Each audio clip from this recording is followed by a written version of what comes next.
Okay, and we are live. Hi, I'm Philip Lee. I'm with Seward County Community College Public Relations and Marketing, and I'm here with Seward County Community College women's head basketball coach, Todd Ciochetto, and his assistant coach, Greg Ray. How are you guys today?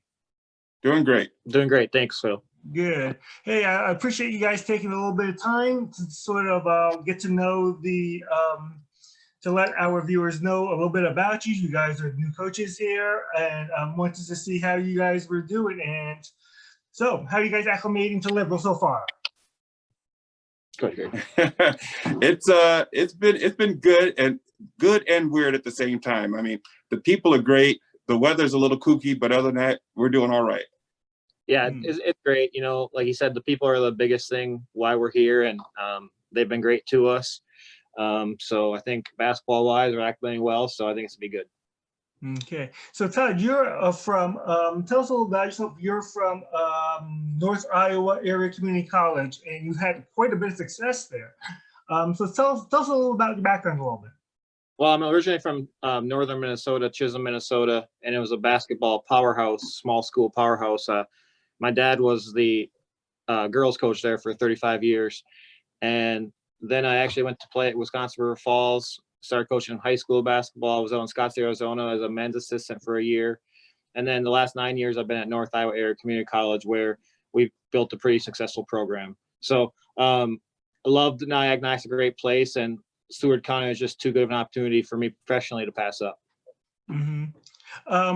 Area-wise, kind of different. It's the college is in Mason City, right? Which is right by somewhere by Clear Lake. Is that right?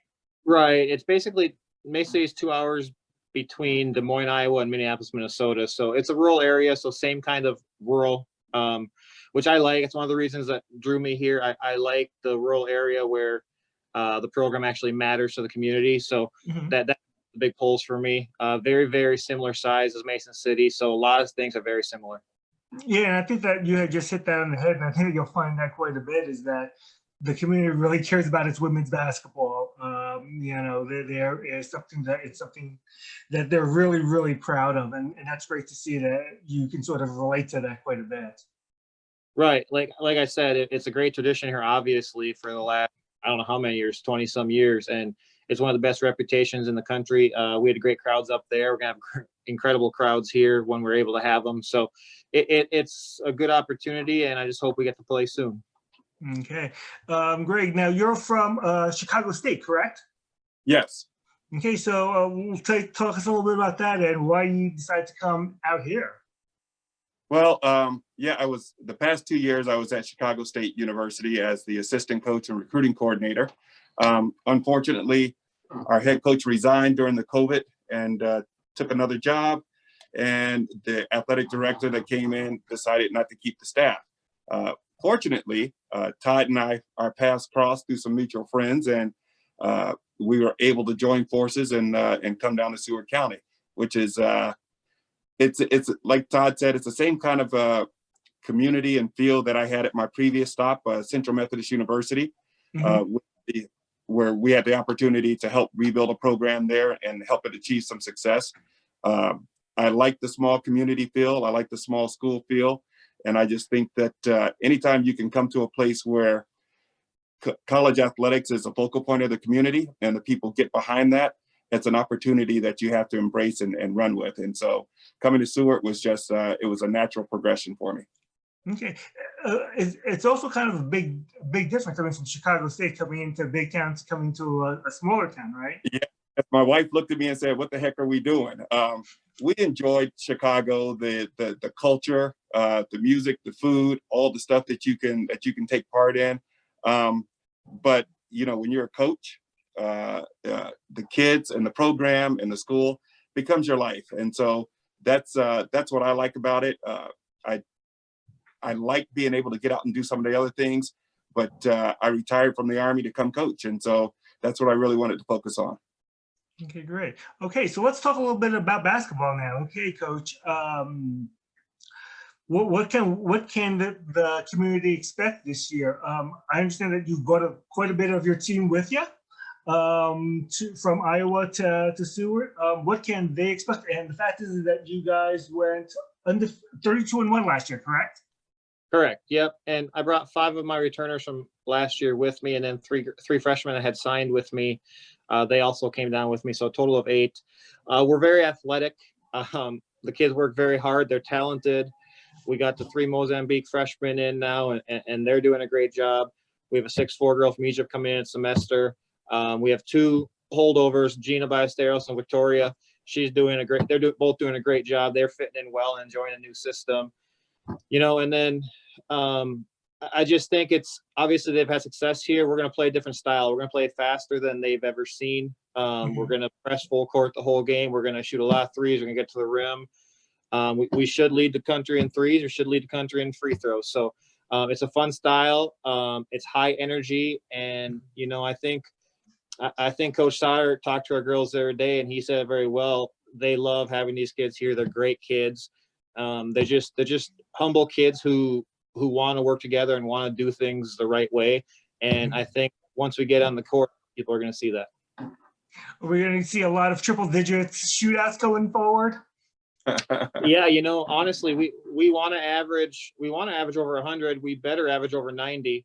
But we play defense too. It's not that we're predicated on our defense and our work ethic. We're going to play well. We will have 14 for sure next semester. We might pick up a 15th. If we have 15 kids are going to play. We're going to play fast. We'll start a bunch of different people. And, we have some high level kids and those high great teammates. So it makes everybody else better as well. So, yeah, we want to get in triple digits as much as we can. And we want to honestly hold the team to as few points as they can score. So we want to win by as much as we possibly can every game. Sure.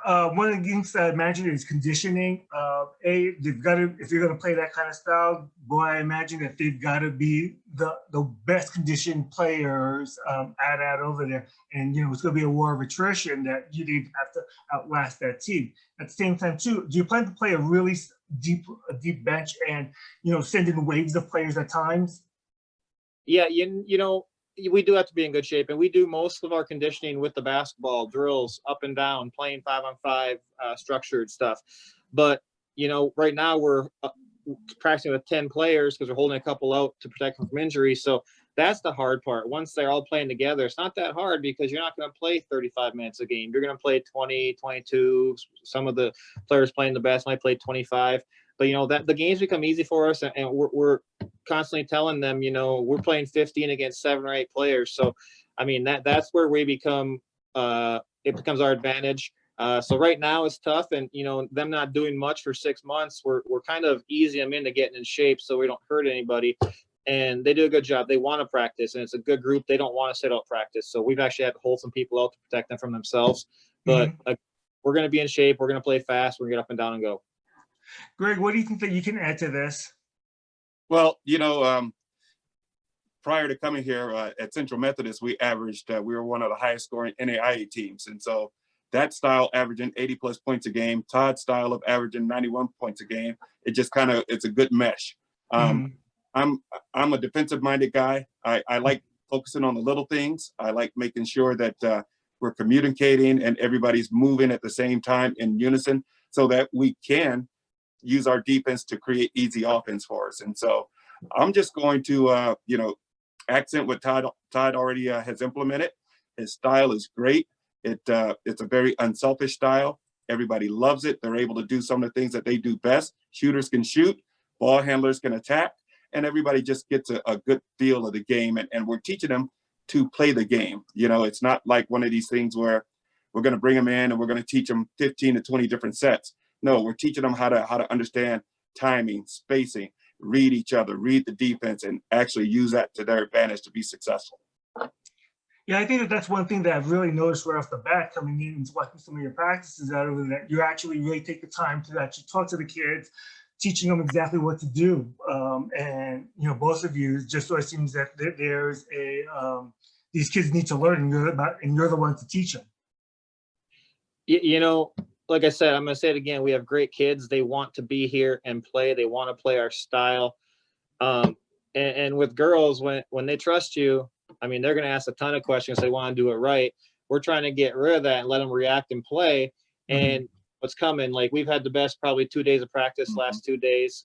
Part of that has to do with we're probably going to get a scrimmage next week sometime. So I think they start to see a little bit what it's worth now, and why we're doing things. And, you know, Greg, I'm blessed with two really good assistant coaches. I got Greg, and I have Will Marchino, who came down from a 4-year school in Iowa, actually coaching the same conference as Greg for a few years.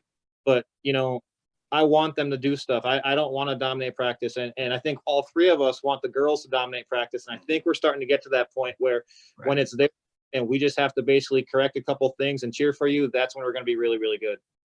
How much of a benefit is actually having 5 returners on your team? You know, it's not as if, you know, if you're coming over here starting from scratch. As far as chemistry goes, I know that you want the kids to react and they love each other. I know, but how are things going with that?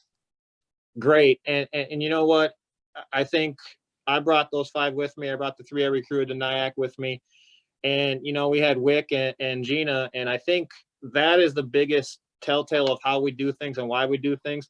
They fit in extremely, extremely well. Those are our players too. They're all the same to me. You know, once you're on my team, you're my team. And those two have really, really taken a step forward, and the style they've really taken to, and just the relationships and the chemistry. You know, we've got the Mozambique girls got here a little bit late, Holda, Delma, and Medina. And there's a little bit of an English language barrier, and they're learning. And, you know, to watch our girls teach them, you know, we just kind of sit back and sometimes watch them do it. And I think that's what it's really about anyway, the relationships. And I think that's why my teams end up achieving what they do in the end, is because it's not really focused on basketball, it's focused on the relationships and getting better and learning how to do things the right way. Yeah, more so, we actually talked about this earlier this morning. The ability of those young ladies to come down here and embrace everybody, and they teach while they're learning on the court. There's a lot that we don't have to do because those 5 that have been in the system before, they understand it. They understand that the people that came before them brought them along and taught them how to do things. And so they're doing the same thing here with the newcomers, and everybody's just kind of taken to it. And you hate to say that it's a family, but they are a family. You know, they understand each other, they feed off of each other, and they want to see each other succeed. Makes our job a lot easier. Sure, and that's great. Okay, so the season starts a little bit later. Usually, you would be you know, in a month or so, you would have been start season. It's been pushed back for a couple. It's been pushed back until January. How has that affected practice? How has COVID affected practice? And you're sort of thinking it's not as if, you know, it's really delayed, but I'm sure that that's been an issue. Oh shit! Oh, you're good. Okay. Yeah. So we've been lucky here at Stewart. Obviously, you know, the school's done a great job with checks and stuff like that. So for what's going on in the country and the world, we haven't been affected greatly, you know, and that says a lot about the administration. Obviously, the upper administration, Dan Ardomenico's done a great job. And like I said, we're tentatively scheduled to scrimmage again next week now, next Friday here. So we got to go through the protocols, and hopefully that happens. Practice wise, it affected it because the kids hadn't been able to do anything for 6 months. And again, usually to hit the ground running, usually my teams play summer leagues. They play 20-some games together in the summer. Right. So, you know, it helped having kids come down with me. And that was the biggest thing. That was one of the reasons I was coming, is they were coming with, because if they would not came with it, with everything that happened, it's going to take so much more time to teach. And we're pretty close to being ready. We don't have a lot of stuff in, but we're still close to being ready, because it's not necessarily about what we run, it's about how we run and how we act. So we're heavy skill based anyway, and we just got an opportunity to do more skill based stuff. And I think it's starting to show in practice that extremely skilled players who are learning how to play basketball and do different stuff that they're not used to. We've obviously had some people come by practice, and everybody says how fun it is to watch them doing some of the things they do. Girls to do that stuff, and I think basketball's basketball. I expect them to be able to do anything. You know, we're posting up 5'2" players, 6'2" players are shooting NBA threes. We want them to play the whole game, and I think the people coming to practice, they've been here a long time, and they've talked to me. They're very, very impressed with the girls, how they act, and quite honestly, how talented they are. That's great. So really, in honesty, has the actual delay actually helped you guys because of COVID? Greg? Yeah, I think so. Usually at this point in time, you know, after practicing for so long, your freshmen hit a wall. And our friends have been able to kind of maneuver through that because there isn't the expectation of games right now. So they know that, we're going to allow them to make some mistakes. We're going to allow them to more or less acclimate themselves to the speed, to the process, and get to where they need to be. And it's paying off dividends for them because these young ladies are doing things right now that you usually wouldn't see until the second half of the season, which is spring semester, or maybe their sophomore year. So this downtime has really helped us in getting everybody up to speed where they need to be. And I will tell you, I'm a little different. My high school coach, he passed away last week. He was a legendary coach 59 years. My dad coached, like I said.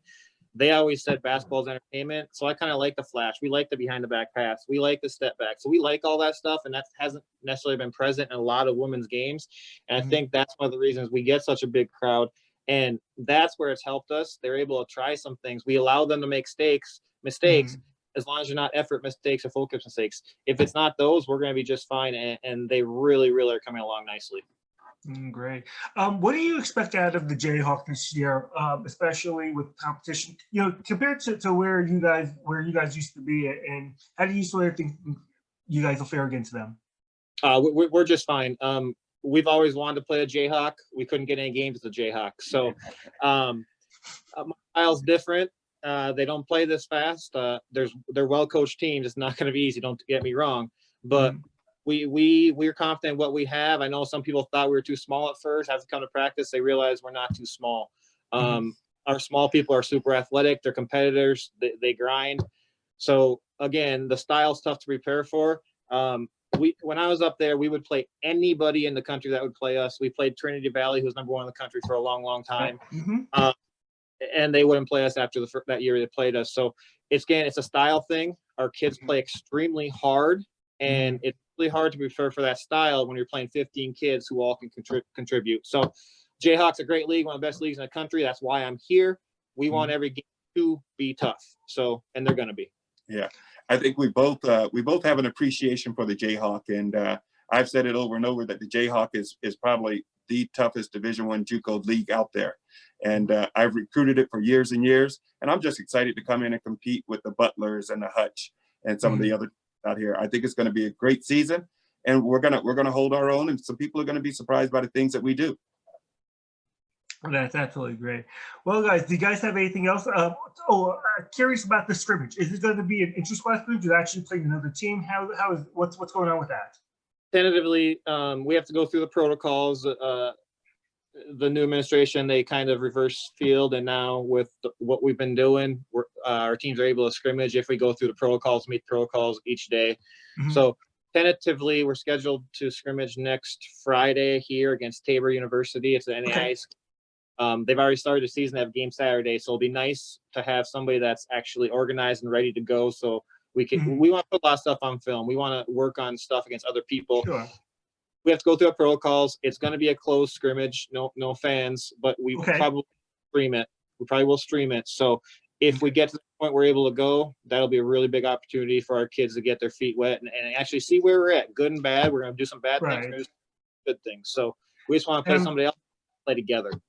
Right. I'm sure that the kids are probably tired of playing against each other right now. And so this will be a good test over there. And again, one of the things that we'll do from the PR and marketing office, especially from the SIDs on your guys' side, is that we'll let everyone know what's going on and how they can see the game. Because I think that, basketball, as you sort of said, people love to see it and they need it right now.